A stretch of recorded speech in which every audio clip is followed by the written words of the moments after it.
It's time to take a look at what's happening around Wyoming for Monday, August 25th. I'm Wendy Core, bringing you headlines from the Cowboy State Daily Newsroom, brought to you by the Converse County Tourism Promotion Board. Discover Douglas and Glen Rock, where rich history, outdoor adventure, and welcoming communities await. Feel the energy of Converse County at www.conversecountytourism.com.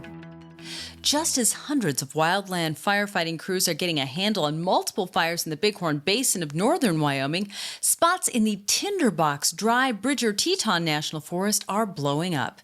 Cowboy State Daily's Greg Johnson reports that a new large and dangerous fire has flared up in the Star Valley about 4 miles south of Smoot, prompting an hours-long closure of Salt River Pass along U.S. Highway 89. Just as fire crews are getting a handle on these fires that are burning in the Bighorn Basin, especially the 125,000-acre Red Canyon fire, that is now 75% contained. The Dollar Lake fire is burning. It was discovered Thursday, was only about 20 to 30 acres, blew up to about 17 or 1,800 by Friday, and now it's about 10,000 acres. It's still 0% contained, and it's kind of running east toward Square Top. With that going on, another fire is blowing up in Star Valley, only about 4 miles south of Smoot. It's about 4,000 acres as of Saturday evening. There are 61 firefighters on the Willow Creek fire near Smoot, and more are on the way. Officials also warn looky-loos not to impede traffic on Highway 89, noting that watching a wildfire isn't safe or an appropriate spectator activity.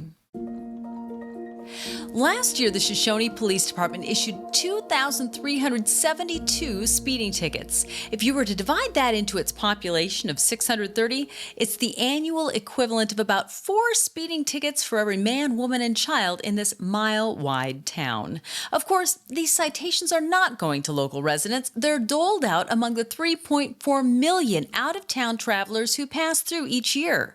Cowboy State Daily's Zachary Sontag rode along with Chief Chris Conija last week. He is right at the forefront of an institution that is known as Wyoming's foremost speed trap. They got to ride along, sit in the car, watch the radar climb, and then when someone speeds, they're right out on their tail, and those tickets come out fast. And it happens all day long. So it makes you wonder, are these speeding tickets really changing behavior? Because that's the goal. That's what they say. We want to slow down the traffic. Conija seems to genuinely believe that the town can cite its way to robust public safety. With enough citations given, he says, the message will eventually reach all drivers. When you arrive in Shoshone, you better slow down. A death Saturday morning on Honor Farm Road just north of Riverton brought at least a dozen law enforcement vehicles and prompted an hours-long investigation.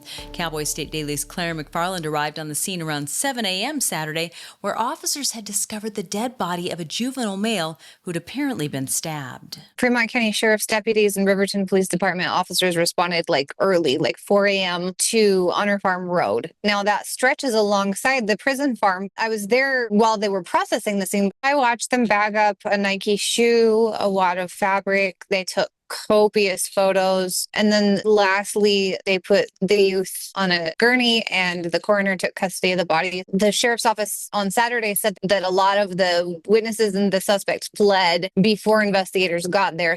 The investigation revealed that a large group of males who were familiar with each other had had a physical altercation in which the juvenile was stabbed fatally. No one is in custody as of Saturday afternoon, but law enforcement reports that the incident was specific to those involved and not a random act. The Minutemen missiles under F.E. Warren Air Force Base control have been ready for blast-off every second of every minute of every hour of every day for decades in the rural fields of Wyoming, Colorado, and Nebraska.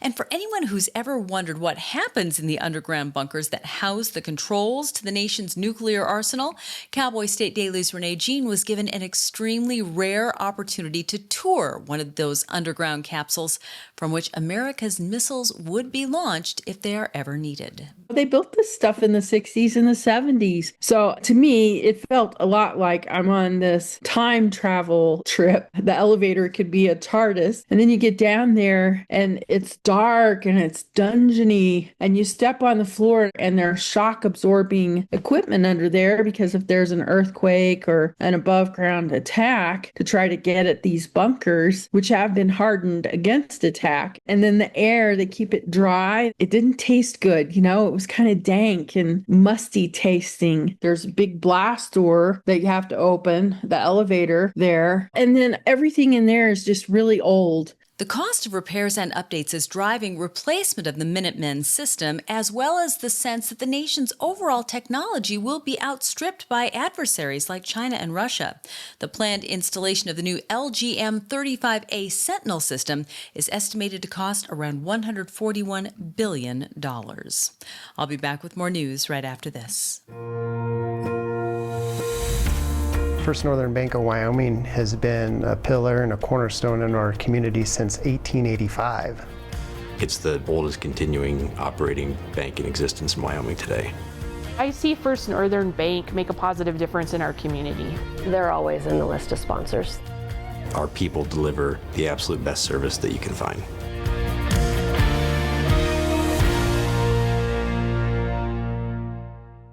Well, no one wants to hit an animal with a vehicle, but there are certain animals you definitely don't want to hit.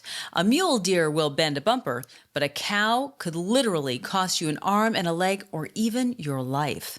Cowboy State Daily's Andrew Rossi reports that size and speed matter, particularly when it comes to the survivability of a livestock vehicle collision. I think when most people are driving on highways, they're more concerned about hitting pronghorn and mule deer than they are hitting cows. But hitting a cow shouldn't be underestimated because a mule deer, most will weigh around 200 pounds. Cows weigh around 1,000 pounds. And speaking to body shop owners who have worked on vehicles that have been hit by cows, they describe it's like hitting a brick wall. They couldn't think of a vehicle that wouldn't be shredded apart and torn to pieces by a cow stray.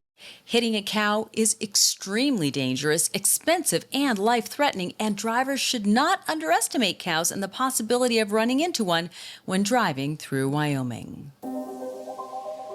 For nearly 2 decades, Darren Clifford fought wildland fires on the front lines, enveloped by smoke, heat, and flames as he used shovels to build fire lines. However, his career fighting these fires has come to an end after years of battling wildfires fought back. Now 42 years old and living in Lander, Clifford needs a lung transplant. But Cowboy State Daily's Jackie Dorothy reports that he's channeled that passion for fighting wildfires into keeping people informed about wildfires through his Caught the Firebug Facebook page. When he was medically discharged because of smoke inhalation that led to his lungs being severely damaged, he wasn't ready to give up this love, this passion he had for fighting fires. So what he did is he turned to his computer and started sharing Catch the Firebug. He's sharing the fires that are happening across America, and he is also offering advice and his expertise to those that want to prevent these fires from happening in their own backyard. Clifford said he's among an alarming number of wildland firefighters who've been medically discharged and now suffer severe issues from exposure to toxins in the smoke. He hopes that a solution can be found to help those still fighting fires and keep them on the job longer than he was able to stay. Well, after the UW Cowboys football season ends this fall, a key University of Wyoming Plaza fixture across the street from War Memorial Stadium will go into a renovation mode, one floor at a time. But when it returns to full operations as the university's class of 2027 prepares to graduate, the Hilton Garden Inn in Laramie will have rebranded itself as the UW-themed Graduate by Hilton Laramie. The renovation will be a whimsical rework and upgrade of the campus hotel. They're going to transform this hotel into what's called a Hilton Graduate Hotel. It's owned by a foundation, and it's one of 3 hotels that they own that all the money that they make is given to charity. So this hotel is going to be transformed to really associate itself with the University of Wyoming. It's going to have a Western feel. That's what I'm being told. There's going to have Western art and just a real identity that puts this hotel as part of the University of Wyoming's campus. The Pulte Family Charitable Foundation, a nonprofit group dedicated to supporting humanitarian works worldwide, owns the hotel and is reimagining the property as an over-the-top UW utopia. And beef tallow is gaining popularity as a skincare treatment, but slathering it on while vacationing in Yellowstone National Park or anywhere in grizzly country could get you mauled. Grizzlies have a keen sense of smell, many times better than that of dogs, and a retired federal ecologist told Outdoors reporter Mark Hines that if the wind is right, it's likely a grizzly could smell a hiker with beef tallow moisturizer from 5 miles away. The jury is still out on how effective they are. They're really packed with a lot of vitamins that are good for your skin. What I heard from bear biologists was absolutely not. It's cow fat, and that's like ice cream for bears. If you're using a beef tallow skincare routine, don't do it if you're planning on going into grizzly country, because you're essentially turning yourself into a walking piece of bear bait. From a grizzly's perspective, somebody oiled up with beef tallow would be like putting out a bucket of buttered popcorn at the movies and an invitation to chow down. And that's today's news. Get your free digital subscription to Wyoming's only statewide newspaper by clicking on the daily newsletter button at cowboystatedaily.com. And you can watch this newscast every day by clicking subscribe on our YouTube channel, or you can listen to us on your favorite podcast app. Thanks for tuning in. I'm Wendy Core for Cowboy State Daily.